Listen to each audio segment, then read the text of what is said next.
इस क्वेश्चन के अंदर कह रहा है कि the area of the sector of a circle of radius 12 centimetre is 60 pi centimetre square. The central angle of this sector is, और यहाँ पे ये चार ऑप्शन दिए गए हैं। तो वही चीज हमने यहाँ पर लिखा है कि जो थीटा है ये हमको पता करना है, रेडियस यहाँ पर 12 सेंटीमीटर दिया हुआ है और जो एरिया ऑफ सेक्टर है वो दे रखा है 60 पाई सेंटीमीटर स्क्वायर। तो हमें ये एंगल पता करना है जितने में ये जो सेक्टर है ये बन रहा है। मतलब इस तरीके से अगर हम इसका डायग्राम बनाएं, जैसे यहाँ पे मान लेते हैं ये हमारा एक सर्कल है, तो यहाँ पे जो ये सेंटर है यहाँ से अगर हम दो रेडियस बनाए एक दूसरे के ऊपर जो सेंटर को कनेक्ट करें, ये हो जाएगा O, और हमें यहाँ पर इस दो रेडियस के बीच में जो ये सेंटर है जहाँ पे ये एंगल बन रहा है थीटा, ये थीटा हमको पता करना है। तो ये कह रहा है कि इस सेक्टर का जो एरिया है वो दे रखा है 60 पाई सेंटीमीटर स्क्वायर।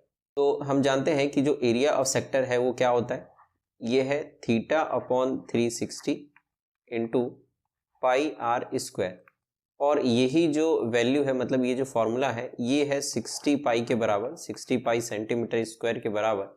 तो यहाँ पर अगर हम इस पाई से पाई को कट कर दें तो जो हमारे पास बचेगा उसमें हम वैल्यू पुट कर देंगे, जैसे थीटा 360 ये सेम है अभी, और इंटू में ये जो आर है, तो आर तो यहाँ पर 12 दिया हुआ तो इसीलिए हम 12 इंटू 12 कर लेंगे इज इक्वल टू 60।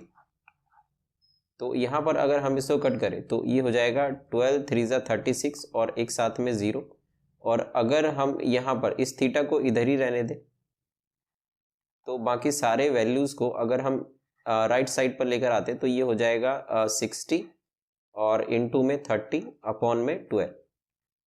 तो यहाँ पर 12 5 जा 60 ये भी कट जाएगा और 5 को 30 से मल्टीप्लाई करेंगे तो ये आ जाएगा 150। तो 150 डिग्री ये थीटा हो जाएगा। तो अगर ऐसा ऑप्शन अगर हम अपने यहाँ पर चेक करें जो ऑप्शन दिए गए हैं तो यहाँ पर जो डी ऑप्शन है ये हमारा राइट आंसर हो जाएगा। तो इसीलिए ऑप्शन डी इज करेक्ट।